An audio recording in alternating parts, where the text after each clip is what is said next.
introduce our two speakers, and I'm going to introduce them in the order that they'll be speaking. Dr. Samuel Singer first, Dr. Roman Wheel second. Sam grew up exploring the high desert in Urrington, Nevada, got his Bachelor of Arts in Physics and Astronomy from Hampshire College.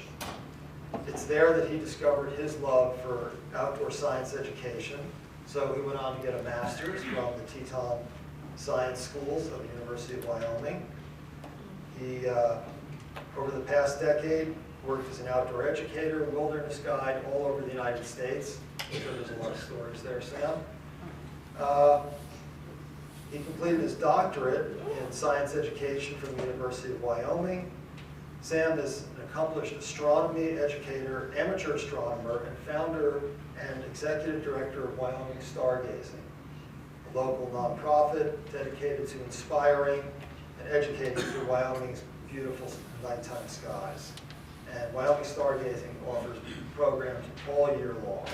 Is that correct? It is. Our second speaker, Roman Wheel, has a long and distinguished resume. I had to shorten it considerably or they wouldn't get a chance to talk tonight. He is currently emeritus faculty member at the Chicago Booth School of Business, teaching this year at the University of California, San Diego School of Management and the Economics Department at Princeton. Within the past few years, he's been a visiting professor at Johns Hopkins, Stanford Law, Harvard Law, Princeton Economics, New York University Stern School, and Georgetown. He has trouble keeping a job, as you can tell. In addition, Roman is the director of the Chicago Stanford Tuck Directors Consortium, which he co-founded. The consortium aims to teach corporate directors how to do their jobs better, something I'm sure we really need, actually.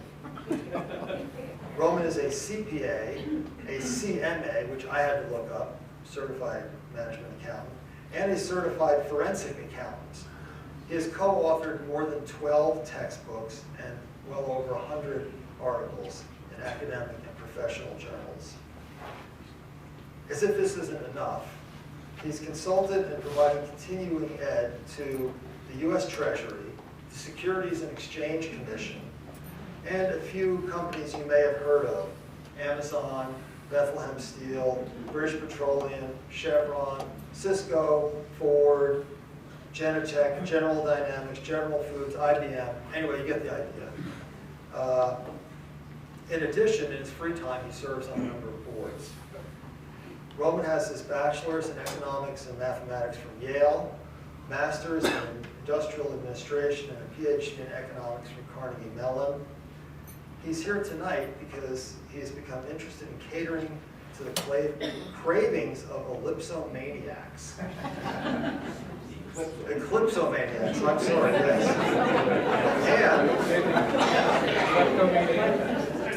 And perhaps Jackson will catch up. He's on the Solar Eclipse Action Committee of the City of Madras, Oregon. Please join me in welcoming both of our speakers tonight.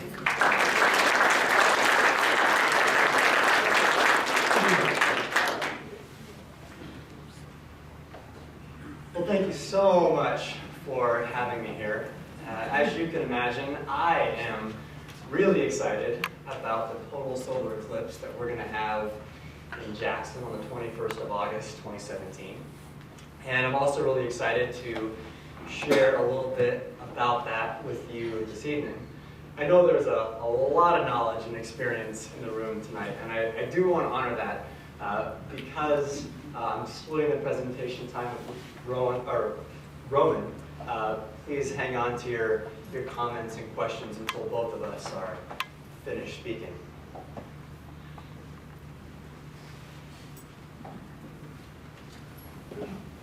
So here are my goals for the part of my talk I'm going to give to you tonight. I want you to consider a few existential questions that I think this event poses for us. I also want to give you some scientific understanding of the eclipse. But more than anything else, I want to paint a picture of what the eclipse is going to be like for those of you who have never seen a total solar eclipse. We actually get a raise of hands of anyone who has seen a total solar eclipse. Oh, fantastic. Lots and lots of people. In the interest of full disclosure, I'll tell you that I have not. In fact, I wasn't even alive the last time we had a total solar eclipse that went across the continental United States in 1979. But I'm really excited for my opportunity to see one next year.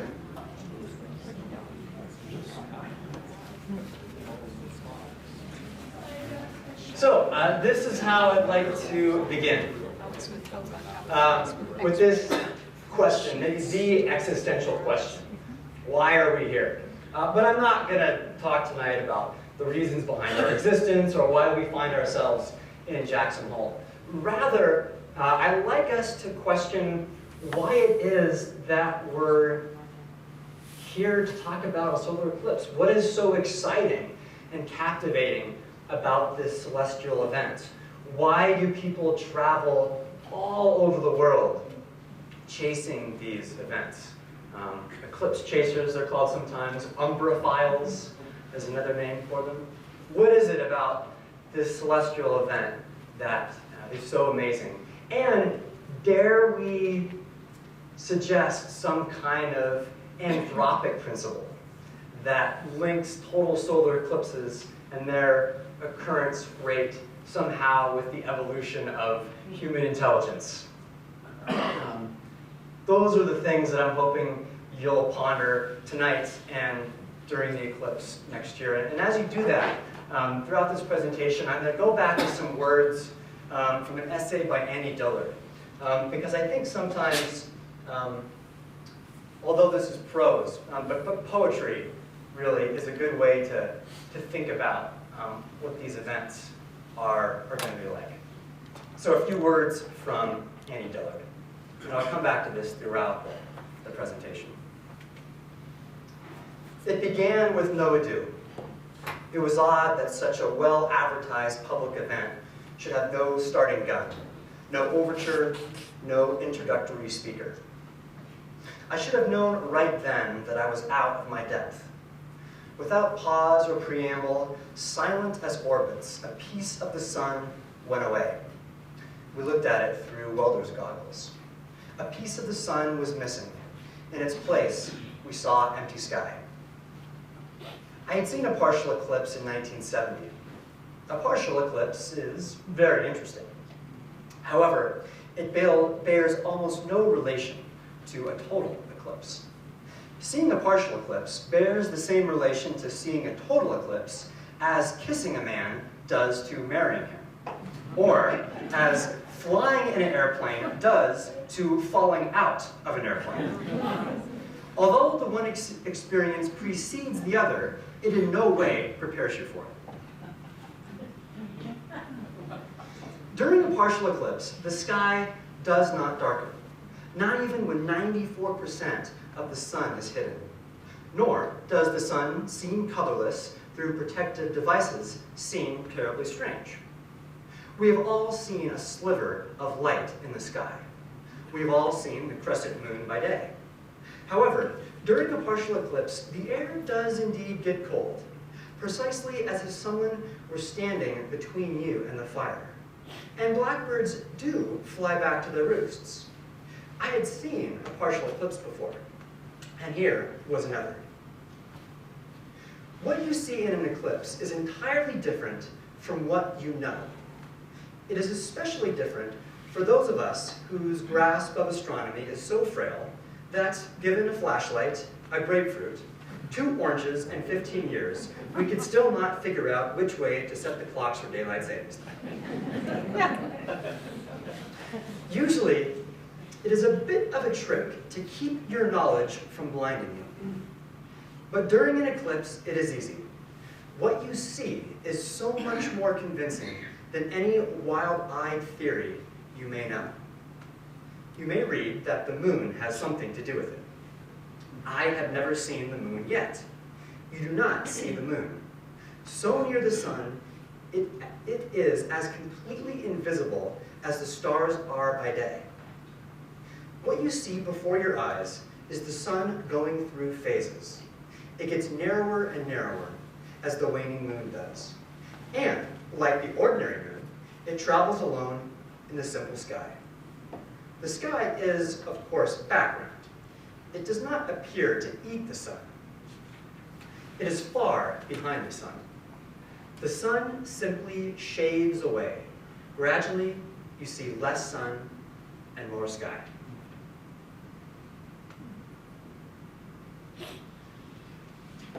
So, to talk about solar eclipses, total solar eclipses, we have to talk about one of my favorite words in astronomy. Try that again. There it is. Syzygy. I love this word. This is the straight line configuration of 3 celestial bodies. And for a total solar eclipse to occur, you need a very special syzygy between the Earth, the Moon, and the Sun, so that the shadow of the Moon actually falls on the surface of the Earth. You may know that the Moon goes through phases every month. These have nothing to do with shadows. So we're talking about eclipses tonight, not the phases of the Moon. That's a whole nother presentation that I'd love to give sometime.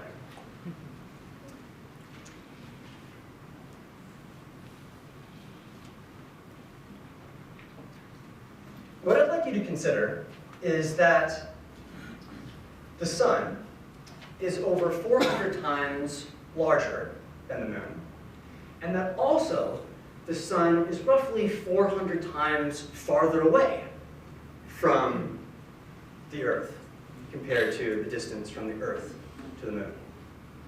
And the consequence of that is that we see these 2 orbs in the night sky at roughly the same size. And so I have 2 sewing needles here, or sewing pins, and one of them has a yellow tip for the sun, and one has a white tip for the moon. So in the night sky, we see them, or the daytime sky, rather, we can see them roughly the same size. If this were the actual size of the moon, this little white tip here, the sun would be roughly 20 feet in diameter, filling a good chunk of this room. But because of the configuration that we have today, the sun being 400 times larger but 400 times farther away, we roughly see them as the same size in the sky. However, they're not always the same size. You might know that the Earth's orbit around the sun is not a perfect circle, but rather an ellipse. So that sometimes the Earth is a little bit closer to the sun, actually in wintertime in the northern hemisphere, and a little bit farther away from the sun in summertime in the northern hemisphere. The consequence of that is that during wintertime, the sun appears a little bit larger in our sky. And during the wintertime, the sun appears a little bit smaller in our sky. Well, you may also know that the moon's orbit around the Earth is also elliptical, so that when the moon is closest to us, it appears a little bit larger in the sky, and when it's a little bit farther away, it appears a little bit smaller in the sky. So they're not always the same size. Only when the apparent size of the moon, the size that we see it in the night sky, is larger than the apparent size of the sun in the night sky, daytime sky, do we get a total solar eclipse. So I want to say a little bit more about that, because this is important.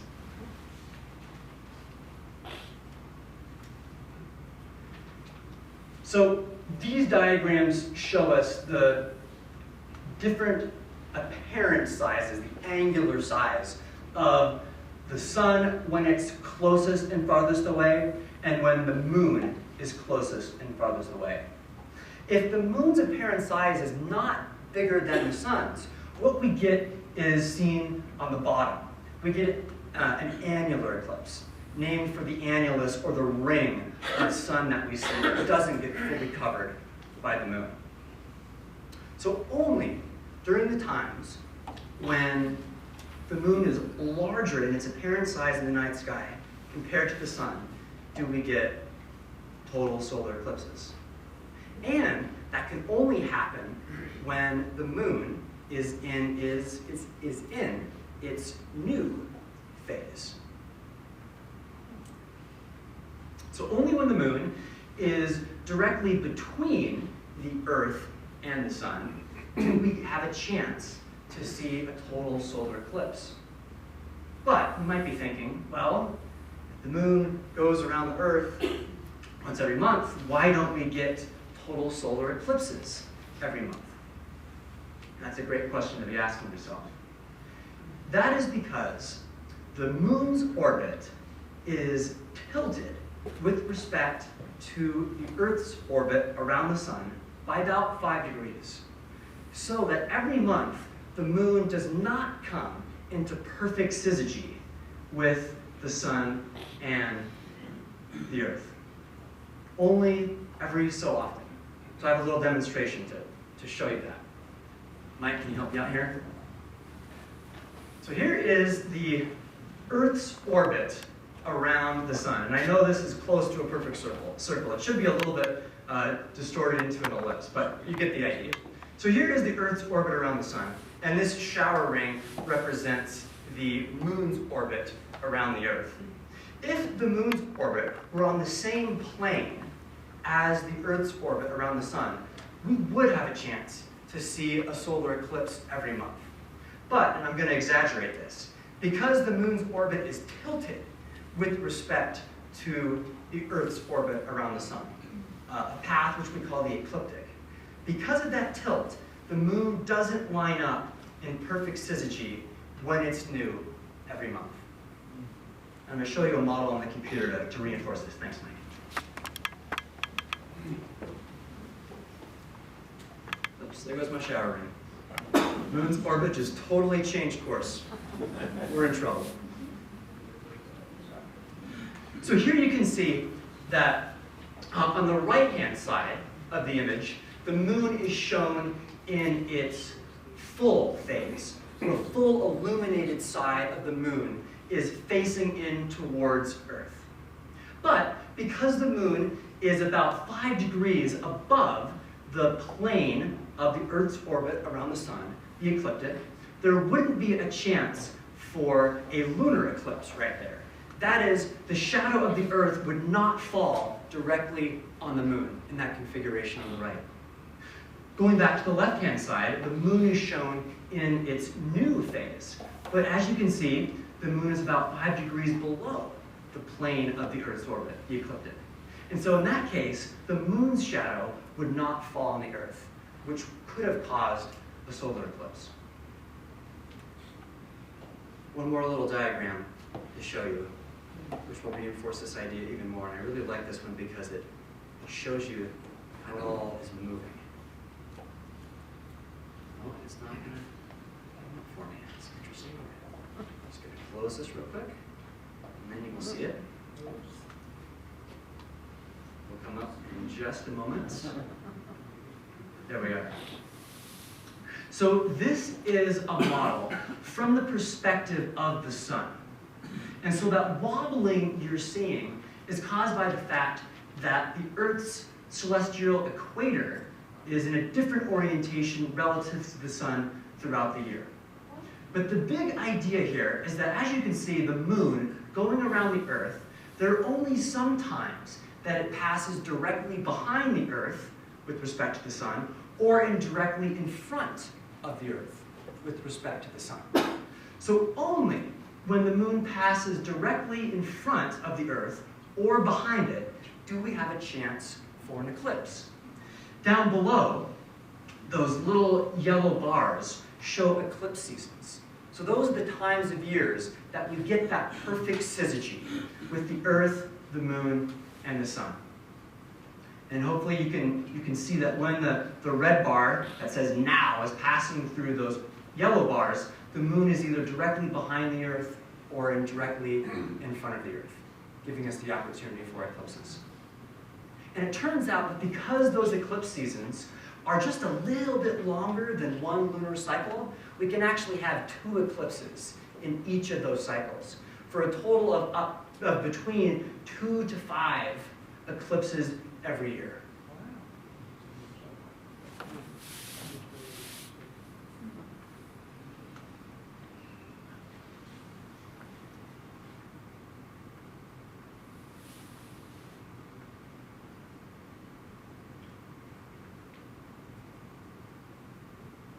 So, getting back to syzygy, hopefully in a moment. So only during this amazing configuration, when we actually get the moon in its new phase lined up with the plane of Earth's orbit around the sun, do we have a chance for an eclipse. But you still have to be in the right place, because the shadow of the moon that shines on the Earth, the surface, the direct innermost, darkest part of that shadow, called the umbra, only hits a small little place on the surface of the planet. And so that's why we call eclipse chasers umbraphiles, lovers of the umbra, always chasing the umbra to be right underneath it when that shadow hits the Earth. So you need that perfect syzygy, and you need the moon in its new phase to give us those total solar eclipses. But just how rare are these events in any location, any specific location on the planet?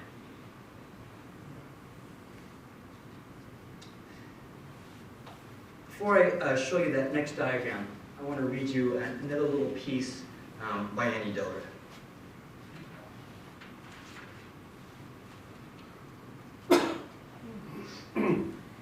From all the hills came screams. A piece of sky beside the crescent sun was detaching. It was a loosened circle of evening sky, suddenly lit from the back. It was an abrupt black body out of nowhere. It was a flat disk. It was almost over the sun. That is when there were screams. At once, this disk of sky slid over the sun like a lid. The sky snapped over the sun like a lens cover. The hatch in the brain slammed. Abruptly, it was dark night, on the land and in the sky. In the night sky was a tiny ring of light. The hole where the sun belongs is very small. A thin ring of light marked its place. There was no sound. The eyes dried, the arteries drained, the lungs hushed. There was no world. We were the world's dead people, rotating and orbiting around and around, embedded in the planet's crust, while the Earth rolled down. Our minds were light years distant, forgetful of almost everything. Only an extraordinary act of will could recall to us our former living selves and our contexts in matter and time. We had, it seems, loved the planet and loved our lives, but could no longer remember the way of them. We got the light wrong. In the sky was something that should not be there. In the black sky was a ring of light. It was a thin ring, an old, thin silver wedding band, an old, worn ring. It was an old wedding band in the sky or a morsel of bone. There were stars. It was all over. So, the rarity of eclipses in any one place. So, even though, on average, there is an eclipse every 18 months all over the globe, and as you can see from this diagram, they really do occur all over the globe. Seeing a total solar eclipse in Jackson is not a once-in-a-lifetime event. Seeing a solar eclipse in any one location is not a once-in-a-lifetime event. Actually, it's a once-in-a-360th year event. So on average, every 360 years, you get an eclipse in the same location. But we're lucky in Jackson. We're going to have one next year, and then we'll have one again in December of 2252. So we only have to wait about 237 years. I'm going to write that down.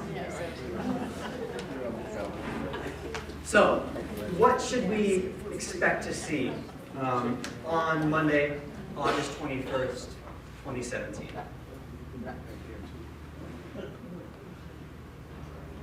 So, the eclipse will actually begin in Jackson at approximately 10:16. The sun will be roughly 39 degrees above the horizon, and it'll roughly be 113 degrees east-southeast. So you'll want to be somewhere that has a really good view of the southern and eastern skies. During the partial eclipse, you'll need to wear solar glasses or a welder's shield, or be looking through some other approved solar filter. Even when the sun is eclipsed by 99%, you still need to wear some kind of eye protection to avoid damage to your eyes. Then, just before totality, at 11:35, the sun will be roughly 50 degrees above the horizon and 134 degrees east-southeast. The moon's shadow will be sweeping across the Earth from west to east at about 1 kilometer per second. And if you have a high vantage point, such as up on the top of Snow King Mountain, or even better yet, on top of one of the Tetons, you might actually be able to see this shadow rushing towards you, which will be pretty spectacular. So if you do have the chance to get up high, I recommend that. I'm going to be in a helicopter. I'm serious. I'll tell you more about that later. Then, at the moment of totality, the real show begins. I'm going to read you a bit more from Annie Dillard, because her words are a bit more poetic than mine. The world, which lay under darkness and stillness, following the closure of the lid, was not the world we know. The event was over. The devastation lay about us. The clamoring mind and heart stilled, almost indifferent, certainly disembodied, frail, and exhausted. The hills were hushed, obliterated. Up in the sky, like a crater from some distant cataclysm, was a hollow ring. You have seen photographs of the sun taken during a total eclipse. The corona fills the print. All of those photographs were taken through telescopes. The lenses of telescopes and cameras can no more cover the breadth and scale of the visual array than language can cover the breadth and simultaneity of internal experience. Lenses enlarge the sight, omit its context, and make of it a pretty and sensible picture, like something on a Christmas card. I assure you, if you send any shepherd a Christmas card on which is printed a 3x3 photograph of the angel of the Lord, the glory of the Lord, and a multitude of the heavenly host, they will not be so afraid. More fearsome things can come in envelopes. More moving photographs than those of the sun's corona can appear in magazines. But I pray you, you will never see anything more awful in the sky. So when the eclipse reaches totality, you can take off your solar glasses, and you've been using it for the whole rest of the beginning of the eclipse, and you will see this incredible ghostly shadow around the sun.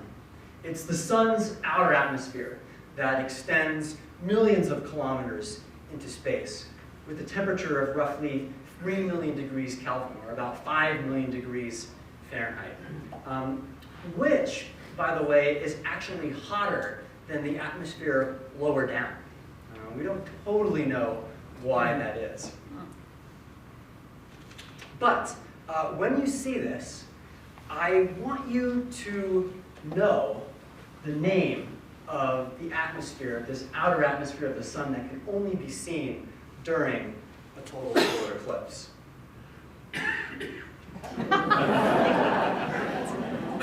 So, it's called the solar corona. I hope that you will not refer to it as the solar pale lager, but the solar corona.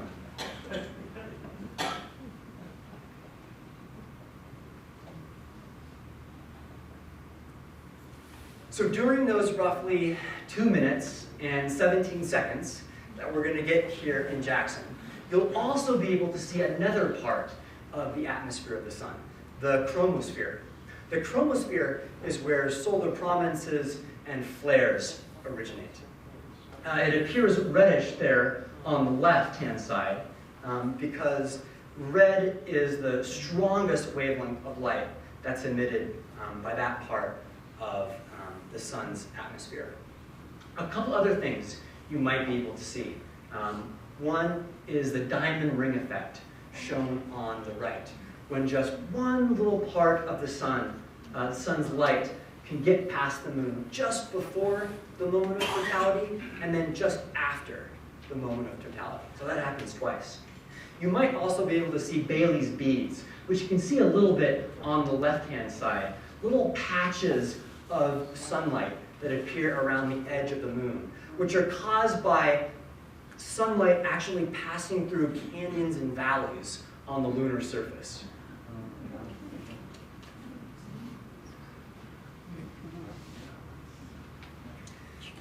Please remember that the moon used to be much closer to the Earth than it is right now. And so deep into the geologic past, the moon would have appeared much larger. And the result of that is that we would have had more frequent total solar eclipses. But the moon also would have been large enough to block most, if not all, of the solar corona and the chromosphere. And so we wouldn't have had the same spectacular displays that we see at this point in the Earth's history. A bit more from Annie Dillard before I close.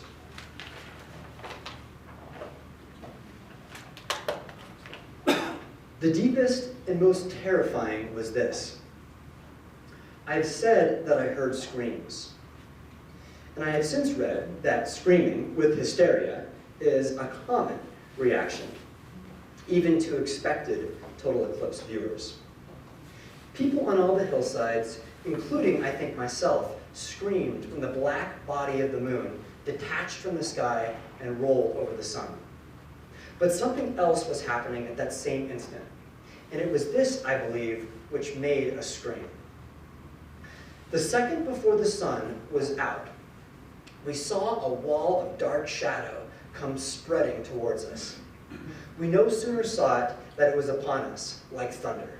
It roared up the valley. It slammed our hill and knocked us out. It was the monstrous, swift, cone shadow of the moon. I have since read that this wave of shadow moves 1,800 miles an hour. Language can give no sense of this sort of speed, 1,800 miles an hour. It was 195 miles wide. No end was in sight. You only saw the edge. Hauling darkness like plague behind it. Seeing it and knowing it was coming straight for you was like feeling a slug of anesthetic shoot up your arm. If you think very fast, you may have time to think, soon it will hit my brain. You can feel the deadness race up your arm. You can feel the appalling, inhuman speed of your own blood. We saw the wall of shadow coming and screamed before it hit. This was the universe about which we have read so much and never felt before. The universe as a clockwork of loose spheres flung at stupefying, unauthorized speeds. How could anything moving so fast not crash, not veer from the orbit amuck like a car, out of control, on a turn? Less than 2 minutes later, the sun emerged. The trailing edge of the shadow sped away. It coursed down our hill and raced eastward over the plain. Faster than my eyes could believe, it swept over the plain and dropped over the planet's rim in a twinkling. It had clobbered us, and now it roared away. We blinked in the light. It was as though an enormous, looping god in the sky had reached down and slapped the Earth's face. During the moments of totality, it was so dark that drivers on the highway below turned on their cars' headlights. We could see the highway's route as a strand of lights. It was bumper to bumper down there. It was 8:15 in the morning, a Monday morning, and people were driving to Yakima to work. That it was dark as night and eerie as hell, driven an hour after dawn, apparently meant that in order to see to drive to work, people had to use their headlights. 4 or 5 cars pulled off the road. The rest, in a line at least 5 miles long, drove to town. The highway ran between hills, so the people could not have seen any of the eclipse at all. Yakima will have another solar eclipse, total solar eclipse, in 2086. Perhaps in 2086, businesses will give their employees an hour off.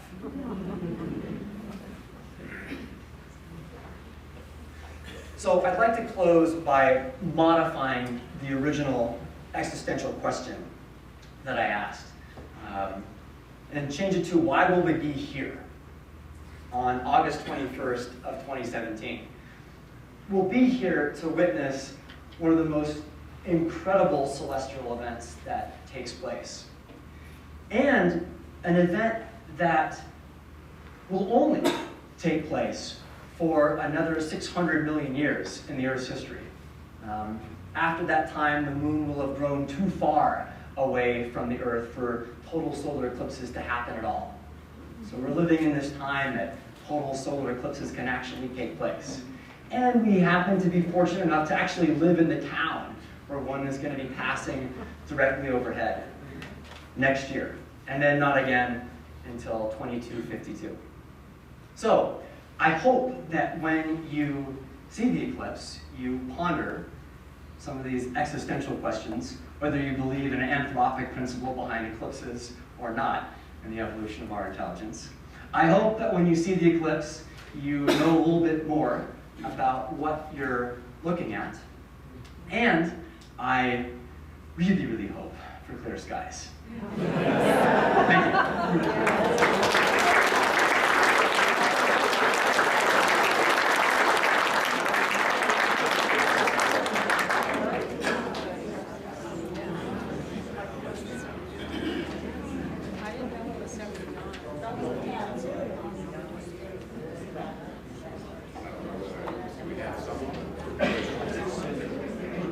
Is my mic on now? Well, I don't know. Let's see what we can get going here. Did we get the green one here? We did the web there yet? Duplicated. Did we plug in this thing yet? We're not up there yet. There we go. I'm Roman Wheel, and you've been hearing about what's going on up there, and I'm going to talk about what's going on down here. So my focus is what's going on the Earth and getting ready for it. And so let's start with a version of the map that Sam talked about. Let's sort of zoom out and see if we can't show them. This is the single most useful thing I can show you. How many of you have seen the Google Map version of the eclipse? So the easy way to get to this is frontpagescience.com, fpsci.com. And it's a Google Map version of the eclipse done by a French eclipse expert. I don't want to pronounce his name. It's Jubier, J-U-B-I-E-R, Hubier, I'm not sure how he said it. But you can zoom in and go to anywhere in the Earth. We're particularly interested in this 70-mile wide band where the totality of the eclipse is. And we're going to look at why people care about certain locales. We're going to focus on some places in Jackson, and we're going to zoom in. But let's stop right there a minute and look and see why people are talking about some of the other places that we've heard about. I want to look at the Anderson graph, which is on the PDF, page 2. Before we get going too far, when people start talking about the eclipse. They say there's several things you want to do to see the eclipse. You got to be in that 70-mile wide band. You got to have clear skies.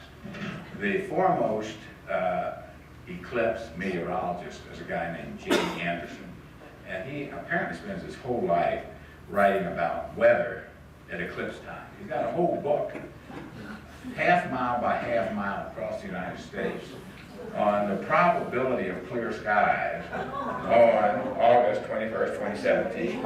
And this graph plots the probability of clear skies, it's actually the probability of clouds, the inverse of it, on using satellite data for the last 20 years. And you use your cursor if you can to show where Jackson is. Jackson is. To show Jackson. And so Jackson is not so great. The lowest probability of clouds in historical data is a place called Madras, Oregon. Most of us never heard of Madras, Oregon until we started looking at eclipse data. Raise your hand if you've ever heard of Madras, Oregon before eclipse. Yeah, 2 or 3. And it's a town of 6,000 people. When the people at Madras, Oregon heard about what I was doing in Jackson, they invited me to join the Eclipse Planning Committee. And I'm now a visitor to the Eclipse Planning Committee in Madras, Oregon. I've been to 4 or 5 planning committee meetings, and I'm going to tell you a little bit about that. But frankly, I have to tell you about why I'm doing this for Jackson. Last July, one of my sisters, Sam used 2 words. He talked about eclipse chasers, that's an acceptable term. Umberophiles, that's a 50-cent word. The other word is eclipsomaniacs, that's also used. My sister is an eclipsomaniac. She's been to 12 of them. She called me and she says, Roman, what can you tell me about accommodations in Jackson in August of 2017? And I said, Judith, what are you talking about? And she explained. I said, I don't know. 3 days later, I was at a cocktail party, and one of your local real estate moguls said, Roman, a guy from New York called me and wanted to rent all my 65 motel rooms for 2 years from now. What's going on? I could explain to him, I knew. And then I started asking people. Every single person I met in Jackson for the next 3 months, I said, do you know the significance of the date, August 21st, 2017? And it was 3 months before I met anybody who knew the significance of the date. Jackson was oblivious. So I got in touch with the mayor, whom I then knew with 1 degree of separation, and I said, if you don't have a planning committee to get ready for this thing that's going to hit Jackson by storm in 2 years, you ought to get one. She said to me, I don't want a planning committee. I'm paraphrasing. But maybe if you'll do some investigation and tell us what the town council ought to be thinking about, we'd be interested to hear. So I took that as an invitation to get knowledgeable about what maybe people in Jackson ought to be thinking about. And so I've written a memorandum and told them what I think you ought to be thinking about. I'm going to tell you what I've learned. So I learned a lot about eclipse over the last 6 months. What's going on the ground? I don't know diddly squat about what's going on up there. In my line of work, diddly squat is a technical term that means not very much. As opposed to jack squat, which also means not very much. And we have time, which we won't actually do the difference between diddly squat and jack squat. Anyway, I early on came across this map which tells us about the probability of clouds. Is Mike Maurer here? Mike is a bigwig in a local astronomy club, and the mayor introduced me to him, and he taught me a lot about weather. We're going to see some of his data here in a minute. And so, is anybody here from the Chamber of Commerce? We'll have some things to say about them too. Okay. Anybody here from the golf and tennis club? I'm going to say some things about them. No, it's good. I just want to make sure. Anybody here from the National Museum of Wildlife and Art? Oh, good. Okay, so I don't have anybody here to contradict the things I'm going to be saying. All right, so that's across the country what Anderson says about weather. Let's go ahead and focus on what he says about the Jackson area and weather, and that starts on page 4 of the PDF. So he's written this whole book about the whole country. It's called Eclipsophile, and this is his chapter on Wyoming, and these are the pages about this area. Western Wyoming mountain country. There's several pages that start here, and he talks about the Wyoming range and the Teton Mountains.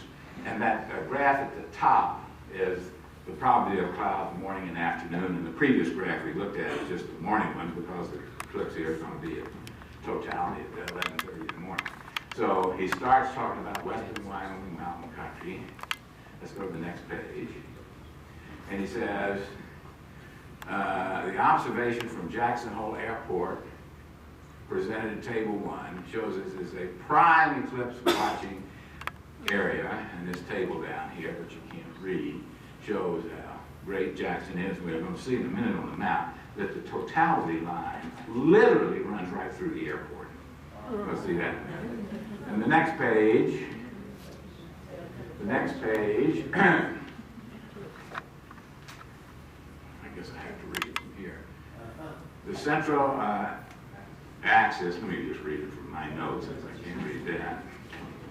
The central axis of the eclipse lies north of Jackson, right through the middle of the airport. And from a climatological point of view, the center line between Riverton and Shoshone is probably the best location in Wyoming to wait for the eclipse. So later when we look at the maps, we'll see that there's a highway that goes between Riverton and Casper and goes on east of Casper.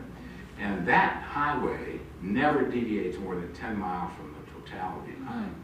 And the weather people tell me that we'll know 36 hours in advance the probability of clouds everywhere along the line. So if you're a really serious eclipsomaniac, you get yourself to where Riverton or Casper and be prepared to travel east or west.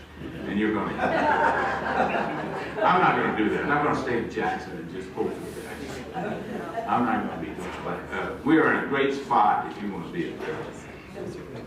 So now let's look at some of our maps to see what we're going on. Maybe the best thing to do next is to look at page 7 of the PDF. So this is from Espenac Road Atlas. This is a book of maps, and he's got maps all across the country. And this is a moderate zoom in around Jackson. And that yellow line is an artificial eclipse line. But the center line is the red line, and that yellow line and that center line cross at Jackson Airport. 11:35 in the morning, and you'll see 2 minutes and 19 seconds is the totality if you're at the airport. Now the next thing I want to demonstrate to you is, don't break your neck to be at the airport. We're going to look at some other locales around town and see you're going to lose 4 seconds. You're not at the airport. Let's go ahead and look at what happens if we're at the Art Center. Sam, you still here? Yeah. So get up and tell them where you're going to be. So Sam has told me what he's going to be doing the day of the eclipse, where he's going to lead a lecture. Go ahead, tell them where you're going to be. I'm going to be up in Teton Gravity Research's helicopter. Well, now wait a minute. You told me you were going to lead a lecture at the Art Center. Well, the Wyoming Stargazing is going to be leading a big public event at the center. Oh, it's not you. It's your people. I'm going to be up in the helicopter. Oh, okay. But your people are going to be at the Center for the Arts. Center for the Arts. Leading a lecture at the Center for the Arts. Yeah. And then are they going to walk outside in the parking lot, or are they going to walk down to the softball field to watch? You're not sure. It's going to be at that big field right outside the center. They're not going to walk down to Snow King. No. No need to. Yeah. All right, so what we want to do now is to see, if you go to their stargazing lecture and then walk outside, let's see how many seconds you give up. So let's go to the tab for the Arts Center. Try different tab. See if we get to the tab that has the Arts Center. Another one, try a different one. That might be it. Whoops, go back. Zoom down a little bit, see if that's the. There we go. Now click on that. Click on that field there, that's close. And now we have to zoom a little bit to the right to get the time. The time is over there to the right on that little. You got to scroll to the right a little bit.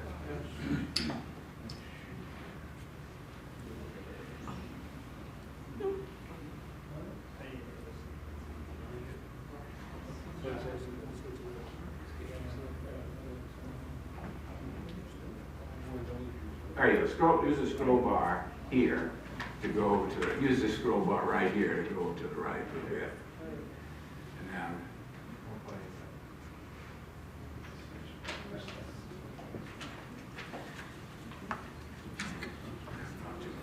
anyway, it's going to tell you lost 5 seconds to be in town.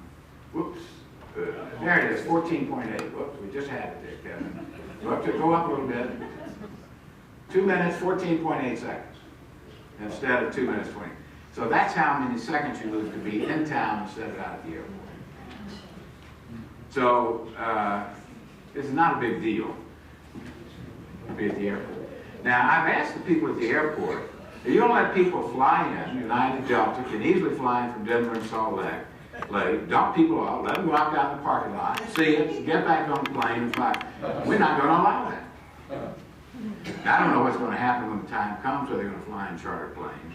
One of the interesting things about airlines is they don't schedule flights until 11 months in advance. So we don't, I talked to the people at United, they won't tell me what the flight schedules are. But we'll know 11 months in advance what flights they're flying in that day and when they're flying. But it shouldn't be a surprise that there are several airports right on that blue line. Idaho Falls has got a good airport. The best one is St. Joe, Missouri. If you go back and look at the weather map, you'll say St. Joe, Missouri has got a low probability of clouds. Let's go to the St. Joe, Missouri tab, which is the next one to the right, St. Joe, Missouri. Now go up to the top. Whoops. No, that's not St. Joe, Missouri. That's St. Joe, Missouri.